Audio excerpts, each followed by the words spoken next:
Good morning everybody. আশা করি সবাই বাড়িতে আছো, সুস্থ আছো। আজকে আমাদের টপিক বাংলা নাটকে শেক্সপিয়ারের। উইলিয়াম শেক্সপিয়ার ছিলেন ইংরেজি ভাষার বিখ্যাত কবি এবং বিশ্বখ্যাত নাট্যকার। সারা বিশ্বে তিনি জনপ্রিয় তাঁর সনেট এবং ট্র্যাজেডি ও কমেডির জন্য। তাঁর উল্লেখযোগ্য ট্র্যাজেডিগুলি হল Macbeth, Othello, King Lear, Hamlet, Romeo and Juliet etcetera. উল্লেখযোগ্য কমেডিগুলি হল the Merchant of Venice, Comedy of Errors, Taming of the Shrew, the Winter's Tale, the Tempest etcetera. Morton W Bloomfield তাঁর সম্পর্কে বলেছিলেন, Shakespeare lives not only because of the performing and reading of his plays and poetry, but also because of his language and the special role it plays in the history of the English language. কিন্তু তাঁর প্রতিভা কেবলমাত্র ইংরেজি সাহিত্যের ইতিহাসের ক্ষেত্রেই সীমাবদ্ধ ছিল না। তাঁর প্রতিভা বিশ্ব সাহিত্য তথা বাংলা সাহিত্যকে নানাভাবে প্রভাবিত করেছে, অনুপ্রাণিত করেছে। তাই নানা ভাষায় তাঁর নাটকের অনুবাদ হয়েছে, অনুসৃজন হয়েছে। তার একটা অন্যতম কারণ তাঁর নাটকের বলার ভাষার মধ্যে আছে সমকালীনতা, একটা আন্তর্জাতিক আবেদন। তাই বর্তমানেও শেক্সপিয়ার তাঁর নাটক সাহিত্য চর্চার অন্যতম বিষয়। আসা যাক এবার বাংলা সাহিত্যের ক্ষেত্রে। শেক্সপিয়ার বাংলা সাহিত্যকে বা তার সাহিত্যিকদের কবে থেকে বা কখন কিভাবে প্রভাবিত করেছিল? সময়টা হল 19 শতকের প্রথমার্ধ। এই 19 শতকটা হল বাংলা সাহিত্য ইতিহাসের ক্ষেত্রে নবজাগরণের কাল বা রেনেসাঁসের কাল। একটা যুগান্তর ঘটেছিল। তার সমাজ, সাহিত্যে, সংস্কৃতিতে একটা বিশাল পরিবর্তন লক্ষ্য করা গিয়েছিল।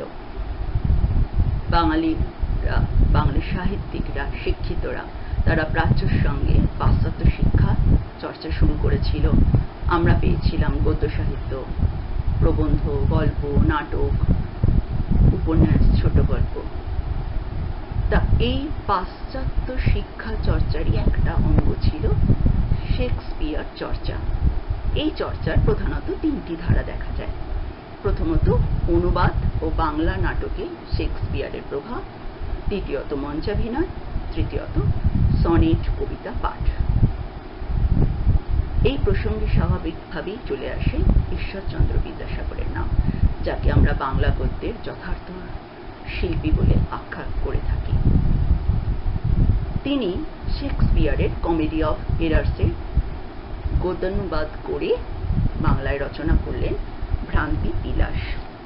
তিনি এর ভূমিকারূপী বিজ্ঞাপনে ছিলেন, কিছুদিন পূর্বে ইংল্যান্ডের অদ্বিতীয় কবি শেক্সপিয়ারের প্রণীত ভ্রান্তি প্রহসন পড়িয়া আমার বোধ হইয়াছিল, এতদীয় উপাখ্যান ভাগ বাংলা ভাষায় সংকলিত হইলে লোকের চিত্তরঞ্জন হইতে পারে। তদনুসারে ওই প্রহসনের উপাখ্যান ভাগ বাংলা ভাষায় সংকলিত ও ভ্রান্তিবিলাস নামে প্রচারিত হইল। তবে বিদ্যাসাগর যেটা করেছিলেন, শেক্সপিয়ারের কমেডি অফ এরার্সের নাটকের যে যমজ ভাই এবং যমজ ভৃত্য ছিল তাদের নামে বঙ্গীকরণ করেছিলেন। চরিত্রগুলি ছিল অ্যান্টিফোলাস অফ সিরাকিউস, আর একজন ছিল অ্যান্টিফোলাস অফ এফেসাস। তাদের ভৃত্যরা ছিল ড্রোমিও অফ সিরাকিউস, ড্রোমিও অফ এফেসাস। ভ্রান্তিবিলাসে এই দুই ভাইয়ের নাম হল চিরঞ্জিত চৌধুরী, চিরঞ্জিত চৌধুরী। আর ভৃত্যদের নাম হল ভক্তি কিঙ্কর, শক্তি কিঙ্কর। অত্যন্ত জনপ্রিয়তা লাভ করেছিল এই গ্রন্থটি। পরবর্তীকালে 1964 সালে এই নাম নিয়েই একটি বাংলায় চলচ্চিত্র হয়, যাতে অভিনয় করেছিলেন উত্তম কুমার, এবং সিনেমাটিও যথেষ্ট জনপ্রিয়তা লাভ করে। পরবর্তীকালে হিন্দিতেও এটা চলচ্চিত্র হয়।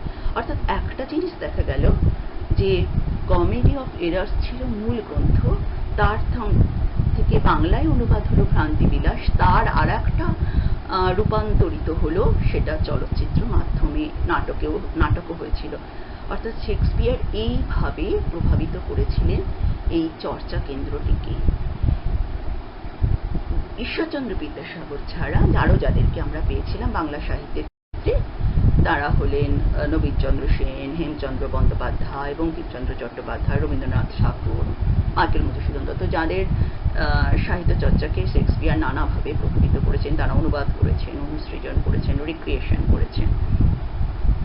তো এই গেল বাংলা সাহিত্যে শেক্সপিয়ারের প্রভাবের কথা। এবার আসা যাক আমাদের আলোচ্য বিষয়, বাংলা নাটকে শেক্সপিয়ারের প্রভাব। এই আলোচনার শুরুতে দেখা যায় যে জানা যায় যে ক্লড মংটন নামে একজন ইংরেজ 1809 বাংলায় প্রথম শেক্সপিয়ারের দ্য টেম্পেস্ট নাটকখানি অনুবাদ করেছিলেন। তিনি ইস্ট ইন্ডিয়া কোম্পানির সঙ্গে নিযুক্ত ছিলেন ও উইলিয়াম কলেজের ছাত্র ছিলেন, বাংলা ভীষণ ভালো জানতেন। তিনি এটি অনুবাদ যদিও বাংলায় করেছিলেন, কিন্তু গ্রন্থটির অস্তিত্ব বর্তমানে নেই। 1853-তে Harachandra Ghosh the Merchant of ভেনিসের প্রথম বাংলায় অনুবাদ করেন। এটি ছিল মর্মানুবাদ। নাটকের নাম ভানুমতি চিত্তবিলাস। নাটকের বর্ণনায় লেখক ভারতীয় নাম ব্যবহার করেন। এই একই ব্যক্তি 1864-তে রোমিও এবং অ্যান্ড জুলিয়েটের ভাবানুবাদ করেন। নাম দেন নাটকের চারুমুখ চিত্তহরা। এখানেও ভারতীয় নাম দেশ ব্যবহার করেছিলেন। যেমন রোমিওর নাম দিয়েছিলেন চারুমুখ, সে মহীশূরের রাজ্যার ছেলে। জুলিয়েটের নাম চিত্তহরা, সে সিন্ধরাজ অংশুমানের মেয়ে। এইভাবে ইংরাজি নাটকের ভাবানুবাদ করেন হরচন্দ্র ঘোষ। হরচন্দ্র ঘোষের সমসাময়িক অনেক নাট্যকারী সেই সময় কিছু না কিছুভাবে শেক্সপিয়ারের নাটকের অনুবাদ করছিলেন। এবার আসি মধুসূদন দত্তের কথা, যার হাত ধরে বাংলা নাটক আধুনিকতার পথ দেখেছিল বা আধুনিক হয়ে উঠেছিল। মধুসূদন দত্তর শর্মিষ্ঠা ও পদ্মাবতী নাটকের দৃশ্য রূপায়ণে শেক্সপিয়ারের হ্যামলেট এবং অ্যাজ ইউ লাইক ইট নাটকের দৃশ্যের ভাব সাদৃশ্য লক্ষ্য করা যায়। তার কৃষ্ণকুমারী নাটক হল বাংলায় লেখা প্রথম ট্র্যাজেডি। এই নাটকে স্বাভাবিকভাবেই শেক্সপিয়ারের প্রভাব বেশি করে স্পষ্ট হয়ে ওঠে। যেমন শেক্সপিয়ারের ট্র্যাজেডিতে প্লট অপেক্ষা চরিত্রের প্রাধান্য বেশি থাকে। এই নাটকে মধুসূদন সেই রীতি গ্রহণ করেছিলেন। এছাড়া এর আঙ্গিক রীতি শেক্সপিয়ারের অনুসরণে গড়ে উঠেছিল। এছাড়া কৃষ্ণকুমারীতে ধনদাস, মদনিকা, বিলাসপতি চরিত্রগুলোর সাহায্যে নাট্যকার হাস্যরস সৃষ্টির প্রয়াস করেছিলেন। শেক্সপিয়ারের নাটকেও দেখা যায় যে তিনি কমিক রিলিফ দেওয়ার জন্য কতগুলো চরিত্র সৃষ্টি করেন। শেক্সপিয়ারের অনেক ট্র্যাজেডিতে প্রধান কাহিনীর সঙ্গে এক বা একাধিক শাখা বা উপকাহিনী যুক্ত করে প্লটে একটা জটিলতা সৃষ্টির চেষ্টা করা হয়। ঠিক একইভাবে কৃষ্ণকুমারী নাটক পড়লে দেখা যায় যে জয়পুর রাজ, বিলাসপতি, মদনিকা, ধনদাসের কাহিনীর সঙ্গেই নাট্যকার প্যারালাল ভাবে উদয়পুরের রানা, ভীমসিংহ, অহল্যা দেবী, কৃষ্ণা, তপস্বিনী প্রভৃতির কাহিনী যুক্ত করে একটা প্লটে জটিলতা সৃষ্টির চেষ্টা করেছিলেন। শেক্সপিয়ারের নাটকে বা ট্র্যাজেডি বলা যেতে পারে অনেক সময় প্রথম দৃশ্যটা অনেক সমগ্র নাটকের প্রাণকেন্দ্র স্বরূপ হয়। এই নাটকের ক্ষেত্রেও প্রথম দৃশ্যে দেখা যায় যে ধনদাসের আনা কুমারী কৃষ্ণের প্রতিকৃতি দেখে জয়পুর রাজের পানি গ্রহণের ইচ্ছা হয়, যা এর নাট্য কাহিনীকে একটা ট্র্যাজিক পরিণতির দিকে নিয়ে যায়। এইভাবে কৃষ্ণকুমারীর আঙ্গিকের ক্ষেত্রে বা চরিত্র নির্মাণের ক্ষেত্রে বা বৈচিত্র্যের ক্ষেত্রে নানাভাবে শেক্সপিয়ারের প্রভাব ফুটে উঠতে দেখা যায় এবং নাটকটি বিশেষভাবে জনপ্রিয়তা লাভ করে। সেই সময় অভিনয়ও হয়। মধুসূদন দত্তের পর এবার আসা যাক দীনবন্ধু মিত্রের নাটকে নিয়ে আলোচনায়। দীনবন্ধু মিত্র হলেন মাইকেল মধুসূদন দত্তের সমসাময়িক। তিনি নাট্য জগতের ইতিহাসে তার নীল দর্পণ নাটকের জন্য স্মরণীয় হয়ে আছেন। তার উল্লেখযোগ্য যে প্রহসন বা হাস্যরসাত্মক নাটকগুলো দেখা যায়, সেখানে কিন্তু শেক্সপিয়ারের কমেডির লক্ষণ ফুটে ওঠে। শেক্সপিয়ারের কমেডির মধ্যে আছে মজা, বিদ্রুপ, এবং এই নাটকগুলি হয় মিলনাত্মক। এই রীতি দীনবন্ধু মিত্র তার নাটকগুলি রচনার সময় অনুসরণ করেছিলেন। যেমন ধরা যাক নবীন তপস্বিনী নাটকের কথা। এই নাটকের জলধর, জগদম্বা, মালতীর কাহিনীটি শেক্সপিয়ারের মেরি ওয়াইফস অফ উইন্ডসর নাটক অবলম্বনে রচিত। বিজয় ও কামিনীর কাহিনীর সঙ্গে কমেডি অফ এরার্স ভাবসাদৃশ্য ধরা পড়ে। আরেকটি তাঁর লেখা উল্লেখযোগ্য নাটক হল সধবার একাদশী। এই নাটকে নীলচাঁদের সংলাপে নানা সময়ে শেক্সপিয়ারের নানা নাটকের সংলাপ শোনা যায়। যেমন এক আড্ডা দৃশ্যে নিমচাঁদকে বলতে শোনা যায়, Macbeth Macbeth Macbeth, beware Macduff, beware Nimchand, beware Kalanemi, কি বাবা ঘটিরাম কনস্পিরেসি করছো। এইভাবে একটা ম্যাকবেথের মতো একটা ট্র্যাজেডির গুরুগম্ভীর পরিবেশটাকে সে এইভাবে তার কথার মধ্যে দিয়ে এতটাই লঘু করে তুলে ধরে। এই নিমচাঁদ চরিত্রটা কিন্তু সেই সময়কার ইংরেজি শিক্ষায় শিক্ষিত কিছু জানা কিছু বড়লোক বাবুদের চরিত্র, যেটা মাইকেল মধুসূদন দত্ত এটি কি বলে সভ্যতায় এই চরিত্রগুলোকেই তুলে ধরেছিলেন। তারই তেমনই একটি প্রতিনিধি চরিত্র হচ্ছে নিমচাঁদ, সেই সময়কার যুবকদের প্রতিনিধি স্বরূপ চরিত্র নিমচাঁদ, যারা এইভাবে ইংরেজি শিক্ষাটাকে এইভাবে ব্যবহার করত তাদের জীবনাচরণের সঙ্গে। সেটা নাট্যকার খুব সফলভাবে প্রয়োগ করেছিলেন এবং প্রয়োগের মূলে ছিল শেক্সপিয়ার। আসা যাক গিরিশচন্দ্র ঘোষের নাটকে। গিরিশচন্দ্র ঘোষ নাট্যকার, নাট্যলেখক, নাট্য রচয়িতা। তাঁর অবদান ন্যাশনাল থিয়েটার প্রতিষ্ঠা। তিনি নানা ধরনের নাটক লিখেছেন, সামাজিক নাটক, ঐতিহাসিক নাটক, পৌরাণিক নাটক। তার সামাজিক কিছু নাটকের মধ্যে ট্র্যাজেডির বৈশিষ্ট্যগুলো দেখা যায়। শেক্সপিয়ারের ট্র্যাজেডির মূল বৈশিষ্ট্যগুলি হল সাধারণভাবে a tragic hero, hero's tragic plot, a dichotomy of good and evil, issues of fate or fortune, supernatural elements, etc. etc.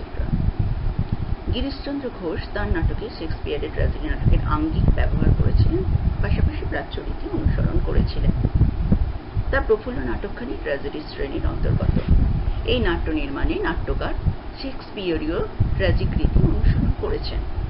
নাটকের মুখ্য চরিত্র যোগেশের পতন দেখানো হয়েছে এবং তার পতনের মূল কারণ হল মদ্যপান, অতিরিক্ত মদ্যপান, এবং তার এই পতনটাকে বা তার দুর্বলতাকে বিশেষভাবে কাজে লাগিয়েছে ইয়াগো ধরনের খল চরিত্র রমেশ। ইয়াগো হল ওথেলো নাটকের খল চরিত্র। এছাড়া শেক্সপিয়ারের জুলিয়াস সিজার, ম্যাকবেথ, হ্যামলেট নাটকে যেমন প্রেতাত্মার অস্তিত্ব আছে, গিরিশচন্দ্রের চণ্ড, কালাপাহাড় ইত্যাদি নাটকে অশরীরী ছায়ামূর্তির অস্তিত্ব দেখানো হয়েছে। আর 1899 গিরিশচন্দ্র ঘোষ ম্যাকবেথ নাটকে হুবহু অনুবাদ করেছিলেন। রবীন্দ্রনাথ ঠাকুরের শেক্সপিয়রীয় রীতির নাটক। রবীন্দ্রনাথ নানা ধরনের নাটক লিখেছেন, রূপক সাংকেতিক নাটক, নানা ধরনের নাটক লিখেছেন। তার রাজা ও রানী ও বিসর্জন নাটকে শেক্সপিয়রীয় পঞ্চাঙ্গ নাট্যরীতি গ্রহণ করেছিলেন। উভয় নাটকের জনতা চরিত্র অঙ্কনের ক্ষেত্রে তিনি শেক্সপিয়ারের নাটকের মাস ক্যারেক্টার দ্বারা প্রভাবিত হয়তো হয়েছেন। রাজা ও রানী নাটকের রানী সুমিত্রার প্রতি বিক্রমদেবের প্রণয় তৃষ্ণার সঙ্গে সাদৃশ্য মেলে অ্যান্টনি অ্যান্ড ক্লিওপেট্রা নাটকে। এছাড়াও এই নাটকের চন্দ্রসেন ও রেবতী চরিত্র দুটির উপর ম্যাকবেথ নাটকে ম্যাকবেথ ও লেডি ম্যাকবেথেরও একটা সাদৃশ্য পাওয়া যায়। এবার আলোচনা শেষ বিন্দুতে আমরা উপস্থিত হচ্ছি। শেষ বলছি না বা সমাপ্তি বলছি না, সমাপ্তির পথে বলছি, কারণ এই আলোচনার সময়কালটা ছিল 19 শতকের প্রথমার্ধ থেকে 20 শতকের প্রাক পর্ব পর্যন্ত। কিন্তু এই সময় শেক্সপিয়ারের আলোচনাটা শেষ হয়ে যায়নি। 20 শতক, একবিংশ শতক, বর্তমানেও তার চর্চা কিন্তু সমানেই সারা বিশ্ব ধরে চলে চলছে। চলচ্চিত্র নির্মাণ হচ্ছে নতুনভাবে, নাটক লেখা হচ্ছে, সাহিত্য সৃষ্টি হচ্ছে, রূপান্তরিত হচ্ছে শেক্সপিয়ার নানাভাবে, নানা আঙ্গিকে, নানা জনের হাতে। এবং কলকাতাতেই একটা শেক্সপিয়ার সোসাইটি আছে, যারা প্রতি বছরই সেমিনার করে, ওয়ার্কশপ করে, সেখানে শেক্সপিয়ার সংক্রান্ত নানা ধরনের বই পাওয়া যায়। তো চর্চাটা অব্যাহতই রয়েছে। আসলে তার নাটকের চরিত্রগুলি ছিল ইউনিভার্সাল ম্যান এবং ইউনিভার্সাল ওম্যান, তাই তাদের প্রেম, দ্বন্দ্ব, দুঃখ, যন্ত্রণা, আনন্দ সবকিছুর সাথে পৃথিবীর যে কোনো স্থানের মানবিক জীবনের মিল খুঁজে পাওয়া যায়, যে কোনো সময়ের মানুষের মিল খুঁজে পাওয়া যায়। তাই নানা নাট্যকার নানা দেশে তাদের নাটকে, পরিকল্পনায়, আঙ্গিক গঠনে, চরিত্র চিত্রণে, সংলাপ সৃজনে শেক্সপিয়ারকে মুখ্যভাবে, আবার কখনো বা গৌণভাবে গ্রহণ করেছেন। সার্বিকভাবে শেষে তাই বলা যায়, বাংলা নাটকে ও নাট্যকার সাহিত্যিকদের ক্ষেত্রে শেক্সপিয়ারের প্রভাব অনস্বীকার্য। Thank you.